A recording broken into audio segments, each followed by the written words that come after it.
They are speaking out of their ego and you are taking that as fact. I don't really know if I believe in like the soulmate theory. I will say, like I have felt miserable in my life. Guys, help me. I'm trapped in a box. Please let me out. Please. It's Truth Telling Tuesday. We're going through the question box on my Instagram, answering some questions. The first question that I have is, if you had unlimited funds, what passion of yours would you explore/fund? I would travel. Are you kidding? I think a huge passion of mine is education and learning and seeing the world. And why not? Like if I had unlimited funds, I feel like I would go every place that I possibly could and go to every museum I possibly could and learn as much as I possibly could.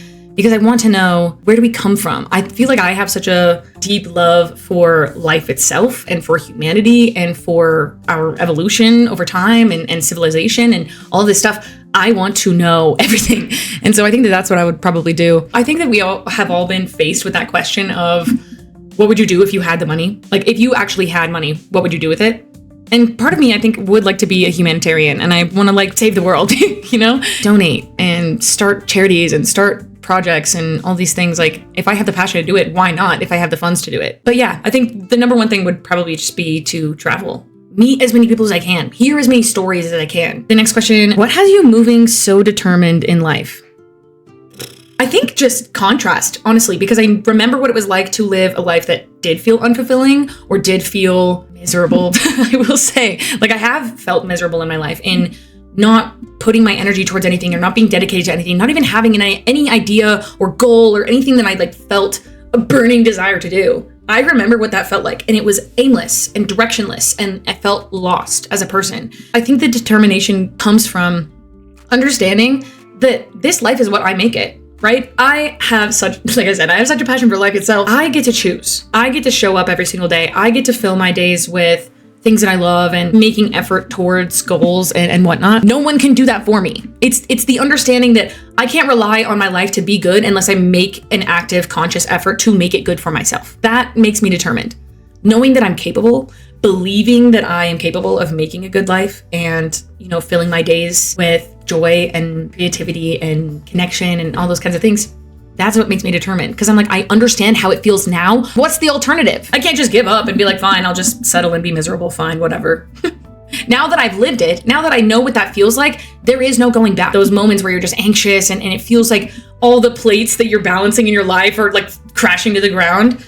I'm still just like, okay, let's get some new plates. That's the determination, and it just like lives inside of me. And also seeing what's possible. I don't really get or experience envy in the same way that I used to when I was young. I would see people who had a cool life or they had a cool skill or a cool hobby or whatever, and I would be filled with envy. It would literally like to the brim fill me up. And I would just be like, what the fuck? That's so unfair. Why do they have that? And I don't, right? And it felt like there was this contrast, or maybe I wasn't deserving, or maybe I wasn't lucky enough to like be born into that life or whatever. The more that I grew and the more that I understood the world around me, I said, dude, I have just as much possibility by just being alive on this planet at the same time as that person. And it all comes up to the decisions that I make to get there. And seeing it now, when I see people who like can do something really cool that I can't do, I'm like, that is inspiring. And to a lot of people, it can feel crushing. It feels like weight and pressure of I'm not good enough. And that's like a self-worth issue. That's like a self-love issue. And it's a belief system issue and a self-esteem issue. It's all of these things that get triggered that haven't really been processed or grown as you age. It's a little bit of like mental immaturity to look at someone and be like, well, that's not fair. I think that there are people out there who have been born disadvantaged or born in a situation where they did not have the same thing that someone else has. And instead of letting themselves submit to that and solidify that in, okay, well, this is just my life now and I'll never get there, then they'll never even try. They failed already because they didn't even try. But there are people who are disadvantaged, and there's people that don't have the same access, resources, whatever, and they still make it happen. So who's to stop you? I think those are the people that I look more towards. Have you overcome hardship in a way that has led you to achieving something? I think that also is something that keeps me determined. If I believe that something is going to happen for me and I stay persistent, there's absolutely no way that I'll fail. I don't fail just because, you know, a goal of mine isn't reached or something like that. I fail if I don't try. I fail if I accept my circumstance and use it as a personal limitation. That is the only way that I fail. I don't do that. The next question, any tips for getting back into the gym, meal prep, consistency, etc. I just had a really good conversation. Actually, we've talked about this over and over. Me and my good close personal friend. I was talking about, there was a day where we went to do something and we went and did it together. And then we went back home and I was like, I was going to do this one thing. I had something in mind of like what to do today. I had kind of a plan, but I think I need to edit this video and post it right now because I was like excited about it. I just like jumped into it and it went so smooth and I was like, entered a flow state, like the rat from Ratatouille, like pulling all of these sounds and overlays and bits and like editing it, and it lit me up to do it. And after I did it, I was like, that makes me want to do it again. I'll keep trying and learn more. And each time that I do something, even though it's not perfect, I'm learning, I'm growing, I'm getting better. I'm not perfect right now, but like who's to say what it'll look like later if I keep going? And she was saying ideas are conscious energy, right? And it flows in a cycle that has like motivation and action and reward and all these things. But it's not really that you have to start at motivation and then keep going. It's a point where you jump into the cycle wherever you can, and then that's what keeps you, and you build momentum in that way. And it made so much sense to me to say, like, I've been waiting for this spark. I've been waiting for this like moment of motivation, moment of inspiration, moment of creativity, all these things. And I'm waiting and waiting and waiting, waiting. I just have to take action. I just have to do it. The whole point of this that I'm talking about is when it comes to the gym, when it comes to meal prepping, staying consistent, all of that stuff, you don't have to wait for the day that you feel like going. You don't have to wait to feel motivated enough. Motivation comes later. And as you keep going and as you like start to see results or as you start to feel pride in yourself for going, motivation will naturally come. But it usually never starts with motivation. It usually starts with a day where you're like, fine, I'll fucking go. Fine, I'll just do it. And keeping a commitment to yourself, starting a lifestyle like that where you are consistently exercising, where you're eating healthy, where you're staying consistent in doing that over a long period of time, that is a mental battle first. Because as much as you can want it, living it looks really different if you're not used to that lifestyle. And going through a lifestyle change in itself, you have to rewire your mind. Like you have to think differently or challenge your own thinking or your own beliefs. And so when it comes to going to the gym, it's I can do this to myself. I want to do this. I'm going to do this today. I'm not going to wait. And then once you do it, you start to get this positive like bias feedback saying, I am capable of keeping this commitment to myself. And it like, that's why people who go to the gym, and if you've ever seen it, where people who didn't used to go before, then they start going and stuff like that, and they start posting about it, or they start talking about it, and it genuinely changes their life and it changes their mentality and they start to become a different person, not because they're just working out and it makes you feel good and you have all these endorphins and happy hormones just like released from working out. It's also the way that you can see yourself show up brings so much pride, brings so much like confidence in I can trust myself to want something and still choose to do it. Like those are two things, and it grows your integrity as a person, and then you start seeing that in yourself and you start showing up in your life in different ways too. That's why like the gym is a really good way to start changing your life and become a better person, because you can see those habits form. When it comes to starting out, a lot of people are like, I'm gonna go hard, I'm gonna get back into it. Like I've taken breaks in the gym. There's been times where I have been inconsistent. I never, ever, ever start out full speed ahead, 100% effort. I'm easing into this. You know, I'm not going out of my ego to try and prove something to myself because one, people get injured that way. And two, it burns you out so much faster because you're setting this goal that is like almost kind of unattainable. If you think about it, like if I do, you know, twice as much as I did the day before, I'm doing better. And like doing that and growing in that way, you go to the gym, you show up, maybe you walk on the treadmill for a little bit. Maybe you stretch a little bit. Maybe you learn where some of the machines are a little bit. But you don't have to do so much and be in the gym for like 3 hours a day. And like, that's what's going to make you feel good. Because then if you miss a day or you don't get to that 3 hours or you're tired or you have a bad workout, I have bad workouts sometimes, like it just happens. That is the way to stay consistent, is like not set your goals low, but set your goals realistic and attainable so that when you do reach them, you still feel good when you leave. And it makes you want to come back the next day. And also like variety is really good. People burn out in the gym so often because they're just like, I'm gonna do the same workouts and the same thing every day. And then they're fucking bored. But like, I am such a versatile person, and I can, you know, I'll do swimming and I'll do yoga and I'll lift, and I used to run and I miss running so much. Putting myself out there where like I have multiple things that keep me active and keep me feeling good and keep me feeling like I did something that day and like I feel accomplished and productive. That is a really good way to not burn out, because you have something else. And if you have a day where you're like, not really feeling the gym, what's my alternative? I don't want to skip. Maybe I can literally just go for a walk for an hour and like walk a little bit faster and like get a sweat, you know? Anaerobic exercise is what we're looking for. When it comes to meal prepping, this is a different type of understanding. Because if you're going from eating like junk food, or you're coming from overeating or undereating or not knowing about like nutrition or anything like that, it feels so overwhelming that you have to learn everything, and you have to learn about macros, and you have to learn, how many calories are in 2 chicken breasts. There's so much to learn, and it's daunting. I started with eating. I said, I need to fix my relationship with food actually first, because I had a binge eating disorder where I would not eat for like 3 days until I was the point where I was like passing out. Then I would like binge and gorge and eat like 6,000 calories in an hour. And it was just a feeling of restricting, and the feeling of being hungry. It almost got comfortable for me, and it felt like I had some sort of control. And then it flipped to the other side where it felt like that full feeling where I feel sick and I'm like, that also like felt good somehow. I had such a bad relationship with food. I wouldn't even eat like a clementine because I was like, well, there's 60 calories in this and it's going to ruin me. And I wasn't eating for nourishment or to keep my body healthy or to feed my body what it needs. It was only just trying to look a certain way. Meal prepping. Yeah, I can eat the same thing. I'm cool with leftovers. That's fine. I can cook one thing and eat that for 5 days straight. And that's totally fine. And I kept it simple. I needed to have protein in order to build muscle. The more muscle you build, the more calories you burn during the day to replenish your muscles after you've lifted. It's just kind of like calories in versus calories out. And if you think of calories like a currency, for me in a deficit when I was trying to lose weight, I wanted to owe my body only just a little tiny bit of currency each day, right? I think it was in like a 300 to 400 calorie deficit. Not huge, not major. But I understood like I was active and I was doing these things. And so I needed to replenish. I couldn't just starve myself and work out. My body wasn't going to do what I wanted it to do and lose fat while also gaining muscle. I made it as simple as I possibly could. Sheet pan, chicken breast in the middle, as many as I could fit, and then veggies on the side. In the morning, I had like oatmeal. Like, you don't have to stick to someone else's plan. Think about what you like and what you like to eat. Understand what the nutritional value of that is. Plan it accordingly to like what you're needing. Calorie calculators are free on Google, where you basically type in your age, your sex, your height, your weight, your activity level, and it'll tell you pretty much like how much you actually need or how much your body is burning a day. It's setting aside intentional time and understanding this is going to save you money. It's going to save you a headache. It's going to save you, anxiety about, it's been like 6 hours and I haven't eaten anything. Like, you have things in the fridge and you know that they are going to meet your goals. You know that this is nutritionally valuable for you. It's a gift that you're giving to yourself. Like, it's you doing something for you, and that should feel good. Once you're done with it and you're like, I'm so glad that I did this. The next question is, do you think it's possible to find your soulmate long distance? I have to challenge this question a little bit because I don't really know if I believe in like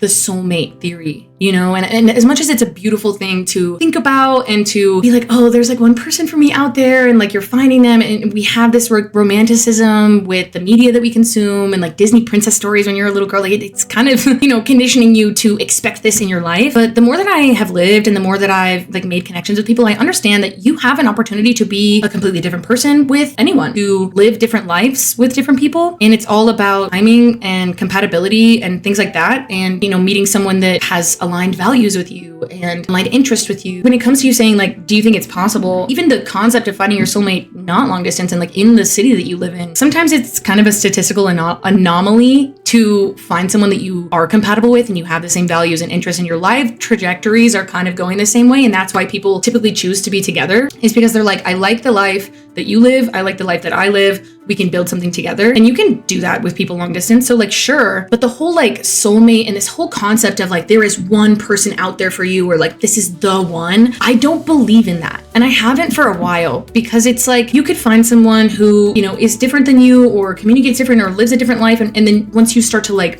enmesh in your lives and things start to blend a little bit more, then you're living a different life and you have all of these different possibilities. And I think that's also like what trips people up now in dating.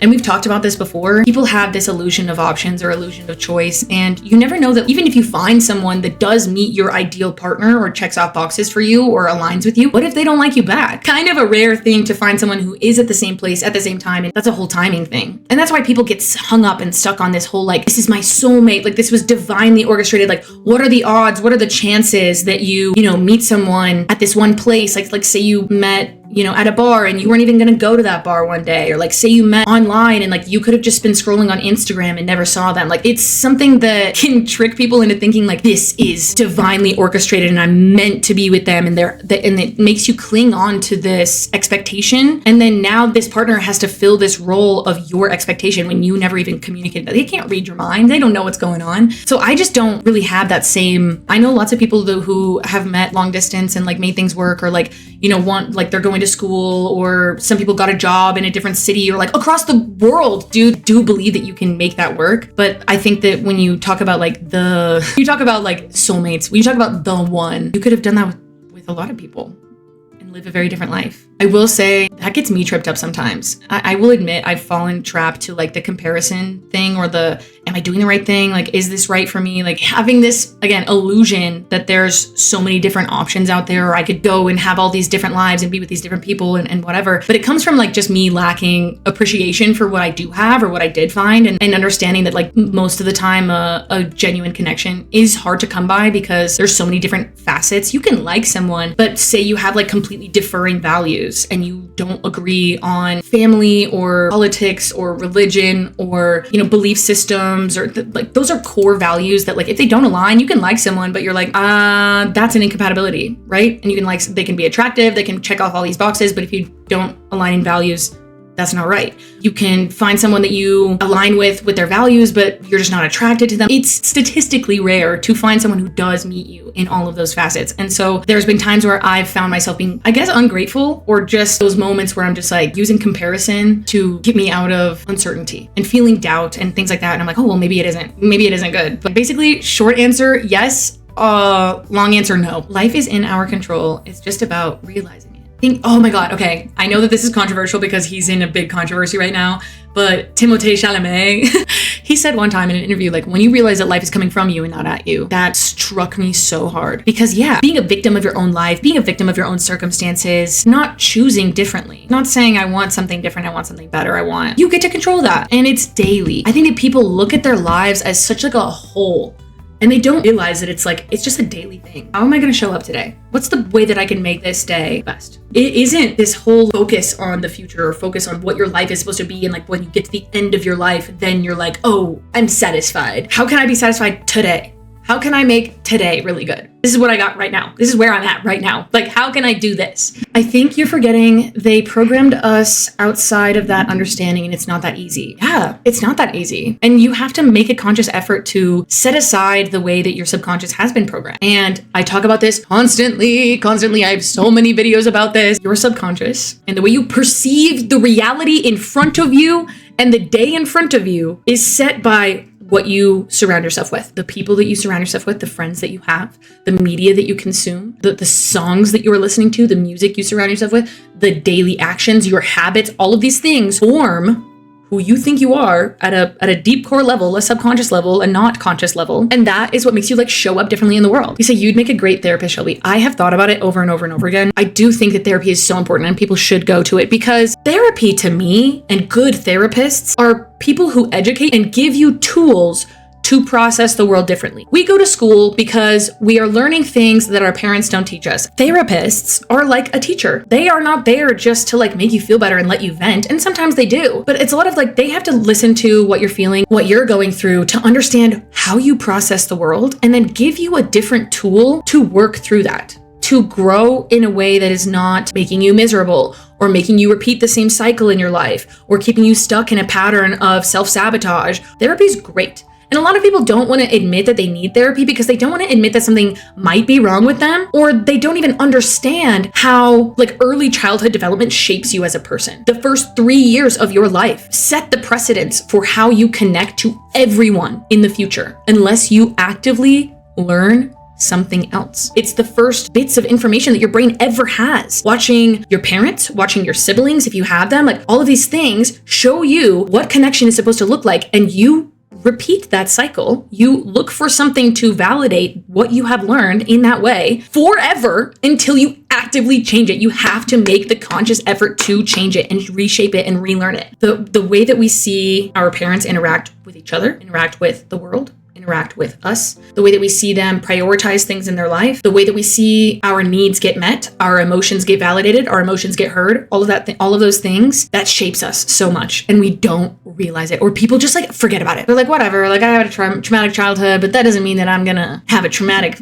history. And then they have the intention of like living a better life than what they grew up in, but they have no tools or regulation or skills or new thoughts or new behaviors to implement something different. And so they are like kind of destined to continue. And that's why these people who are like, I don't want to end up like my parents, end up exactly like their fucking parents. And I like went to therapy, and like my therapist gave me actual tools to, one, understand what the pattern even was that I was stuck in, where it came from, and how to do something different. What are the steps to ending up differently and to growing? And a lot of that also takes like my own work. I can't just rely on a therapist to like do all of this. It takes me making different choices when I'm away from therapy, making different choices when I'm with someone else, having moments of self-reflection where I let myself think and feel uncomfortable things so that I can be like, actually, I don't think that's right. And even though I made a mistake, I can do something better the next time than when I'm faced with that situation. Are you now? How am I now? Good, great. You're very much so awakened. Don't go back to sleep and keep traveling and embracing this you. I know what you're talking about. I know what you're saying. Yes, I have a very realistic worldview. Yes, I have a high level of perception and awareness and understanding. I don't think there is a way for me to go back. There are moments where I might be in a certain situation or around someone where I'm like, I see too much of this now. I've seen people like specifically do things to get a reaction out of someone else that's there. And I look at it and I'm just like, they don't even see what they're doing. They don't even understand what they're doing. I understand. I see what they're doing. I see right through this. And I can list all of the ways in which it's immature or if it's manipulative or all of these different dynamics. And seeing that, reading dynamics between other people, between yourself and other people, you can't unsee it. And it's really hard. Sometimes it's kind of a curse because you're like, I know exactly where this is coming from, but you don't. You don't see it. I think I made a video about this on my YouTube channel last year where I was talking about how social media is a tool to regulate your ego. It is a place for people to lash out, project, use black and white thinking, warn other people, act out of their own fears, all these things. And we consume that on a daily basis without even realizing what it is doing to the way that we see and think things. This happened last Truth Telling Tuesday. This guy was like, there's no loyal people left in the world. You have had that confirmed back to you, and you subconsciously are like seeing material and media that confirms that to you because people are just talking and making videos out of their own hurt or out of their own fear. They are speaking out of their ego, and you are taking that as fact. And that is shaping the who you are and the way that you show up in the world and the way that you believe in other people. And having something like that, a limiting belief like that of there's no loyal people left in this world, will only let you see that that is the truth. That is the only truth that you are allowed to perceive in your reality because it has been confirmed back to you over and over and over. And that's why if you are not actively choosing what you want to see and what you want to believe in your life, then your reality will be shaped for you. And you are basically just coasting. I don't consume media that makes me feel bad, like makes me question myself, makes me doubt my self-worth, makes me believe things that aren't true, or puts me in a pessimistic mindset. I don't consume content like that. I don't listen to music like that, like self-deprecating music of like, oh, I'm just a fuck up. And I don't watch things or feed my mind with my own eyes and my own ears. I do not use my senses to feed my mind a narrative that life is bad. You are so much in control of your reality. I think that's like the one thing that I wish everyone could understand, that is like, you can live your life on autopilot. You can live your life on the surface. You could live your life just going through and living off of your own reactions and taking everything personally and feeling like you're a victim in your life. Or you can make conscious efforts to follow people that make you feel good. Follow people that inspire you. Listen to music that makes you feel good about yourself. Speak to yourself in a way that makes you feel capable. Pessimistic people get so frustrated with people who are optimistic because they cannot see the same reality. They can have, it's the glass half full, glass half empty. They're seeing the exact same thing. They're seeing it differently because that's their reality. That's the way that they choose to see things, is everything is a loss. Everything is a mistake. I regret everything. Why? This is like the beautiful part of life, and you're actively choosing to not see how beautiful life actually is. We need more glass half full girlies. And I agree. So many people live that way and they think that it keeps them safe. They think that it, having this perspective and having this worldview makes them smarter. Their understanding of how the world works has kept them safe, has kept them from making mistakes, has kept them from being in certain positions. And they believe that that is what's correct because that's the way that they survive. When consuming media about how you're not doing enough and you're not good enough, it's fuel to me. It breaks the other. I mean, yeah, you can persevere out of spite for sure, but being in that mindset is damaging in the long term, because then when you have something work out for you, you will never believe that you deserve that. You will never feel safe in that. You will never feel like it's enough, and you will feel like you do not get to have that until you prove that you are worth it, instead of just being intrinsically and inherently worth it because you exist. Are you getting what I'm saying? Are you picking up what I'm throwing down? I am a professional yapper, sorry. But also, like, I am an external processor. That is how I function. That is how I live. That is how I learn, is through discussion. That's why I loved like being in college and having peers and people that were in class with me, and we would like meet after class or talking about homework, studying together. I have to speak, to process, to learn, to integrate what I think, what I feel, what I know, what I perceive. It has to be spoken about, okay? Feel like I'm not alone in this. There's a lot of people who do process this way, who learn by discussions, who learn by new ideas being introduced to them. I am not a closed-minded person, and that's a great thing. I can pride myself in my ability to hear and see someone else's thought process, point of view, their thoughts, their beliefs, hear that, listen to understand, not just to respond, not to debate, but we're having an open dialogue of what is your worldview? Here is my worldview. How can we find common ground here? And if we can't, are there things that I can at least understand about yours? I'm going to bring up a specific example when it comes to politics, right? We get so triggered by politics because the cadence around conversations has become closed-minded. And it's become a way to debate and argue instead of using it as a way to maybe see someone else's perspective or find common ground or agree. It's what are our differences? And let me prove to you how I am right. What kind of fucking conversation is that? And how is it productive at all? What does it do other than make you feel even more isolated in your life because you feel like you don't have commonality? Or it makes you retreat farther into the people that do only agree with you, that you are now closed-minded and you now cannot see someone else's perspective or express empathy. Two truths can exist at the same time. Political discourse now is so black and white, left and right, us versus them. And when you put a label on yourself like that, when you only identify with a label and you have this pack mentality, pack thinking, you will only surround yourself with the people that just agree with you. And everything else outside of that is a threat. And because you do not understand it, the brain does this crazy thing. When you don't understand something or something is new, a new concept to you, a new kind of thought to you, your brain will automatically trigger fear.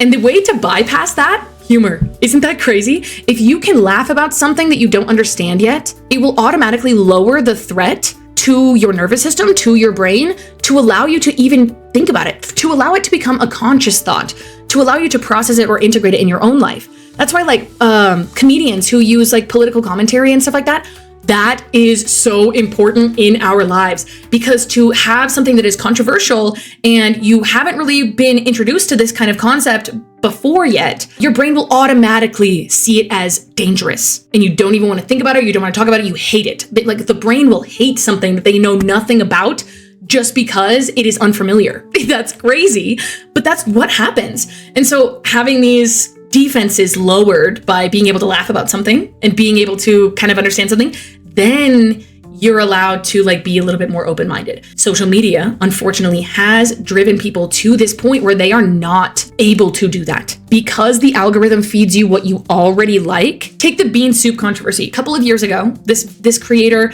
made a video saying, this is my recipe for bean soup. Somehow the algorithm pushed it because it was getting comments and it was getting engagement. And so the algorithm pushed it everywhere. All these people were like, well, I don't fucking like beans. Like, what does this have to do with me? And instead of people understanding that, hey, that maybe wasn't for them, it was the concept that people seeing something outside of their own, like small conformed reality that they've built for themselves through social media, through their algorithm and all this stuff, they don't even get that they're seeing something outside of their own worldview and it's triggering them because they don't fucking know. And that's like how we see things when we get like something where we're like, why is this on my For You page? Why am I getting this? Because it exists in the world and your worldview has shrunk. And it's really small, and it's only your own interests and your own hobbies and people that agree with you that makes you feel safe, that makes you feel comfortable, that makes you feel like you belong because you have people that agree with you and that are like-minded like you. I love meeting people that don't agree with me. It's an opportunity for me to see something differently. And then I feel like I'm growing as a person. My worldview gets bigger. And then I feel like I have more perception, more understanding, more empathy. And my life becomes a little bit less like, black and white. There's color in my life then. I can say, I see this person. I validate this person. This person exists. I love that they're a human and we both exist and we have our own little thing. That's a beautiful thing. And I can appreciate that. Even if I don't agree with them, even if we have different perspectives. But like, that is the way that like social media kind of taints us a little bit, is by like, we do not actively seek out things that we do not agree with. We do not actively seek new information. We are being fed what we choose and we are being programmed by the algorithm, by what we already know. Was I cooking or... You're very intelligent and this is a great discussion. Thank you. If I can at least carry intelligence in my life, if I can at least carry wisdom, if I can at least carry perspective and empathy and emotional, balance, then that's great. Just, I don't know, the feeling of like bettering myself, the feeling of growing, the feeling of having new experiences, seeing the world from a different place, it feels really good. It feels really, really, really, really good to not be, what's the word? Hateful? Yeah, I don't want to be a hateful person. I don't want to carry hatred in my life. I don't want to carry vengeance or vengeance. I don't want to carry that. Even when I do struggle, even when something bad happens, even when I'm like hurting, even when I'm sad, I'm like, the fact that I even get to feel this way is like, I'm so grateful. The fact that I have like a full range of human emotions, God, I'm so lucky. When you say that we are naturally born into the world with pride, I don't think so. You know how people, like religious people in general, say that like we're born with sin. We are born sinful. I believe that we are born intrinsically good. That is my belief. And a lot of people have opposing beliefs. But like, I believe humans at the core, in the purest form, a newborn child, when we are born, we are intrinsically good. We are truth-seeking by nature. Yes, we are curious. We are so curious. Humans are so inquisitive. We're always looking for meaning. We're always looking for more. Well, most people. I might as well cry then. You can cry. That's cool. You gotta let it out. Did you know there's a certain chemical that is released to like clear cortisol when you cry? So like actually crying does make you feel better. And in the moment, it sucks because you're actually like feeling emotion and you're letting it out. And especially for people who like don't cry. I went years without crying in my life. I like did not know how to show emotion, didn't know how to identify what I was feeling, name it, let it move through my body, let it out. I had no idea how to do that. And the only way that it came out was just anger and rage. When I could feel that twinge of crying, I was like, okay, maybe I should just let it go. I don't have to bottle this up. I don't have to stop myself from crying right now. I might, if my body needs it right now, then this is what my body needs right now to let it out. Even though my brain says this isn't a good time and I'm not in the right place to do this. I just learned how to just let it go. And then I would cry for a little bit and then I'd be like, wow, I feel so much better. I feel so much less stressed. I feel so much like less overwhelmed. I just needed to cry it out. And that's your body's natural response to clear cortisol. And people just choose not to do it. And I was one of those people until I learned how to cry. I used to be so jealous of like my friends who would just like cry at everything. And I was like, how are you doing that? Like my friends would sit me down and they'd be like, remember what this person did to you? We'd like, they'd play these sad songs for me. We'd like watch a sad movie and nothing would happen. I could not cry. I felt so broken because I knew that like I was supposed to be doing this. Like I knew that was something like humans do. And I was like, what's wrong with me? And then I realized like every time that I had that little twinge, every time my eyes burned or I got choked up in my throat or like my chest felt like it was caving in and I had this feeling of crying even out of nowhere, I would just, push it down. Immediately. Immediate suppression. And emotional suppression only leads to implosion. I should cry more often then. I agree. There's been times where it's just so inconvenient for me to cry and I still do it because I know it's what's best for me and I'm doing what's best for me. Where like I've cried at the gym before. Have you ever heard of a somatic release? Emotions are stored in the body. The body physically registers emotion and stores it in the body, not in your mind, in your body. Somatic release is when you move your body, you start moving the emotions through. That's like how we are linked. That's how we're wired. That's how we're built. That's how we function. Like they aren't shown it, but thrown tantrums on their own. Yeah.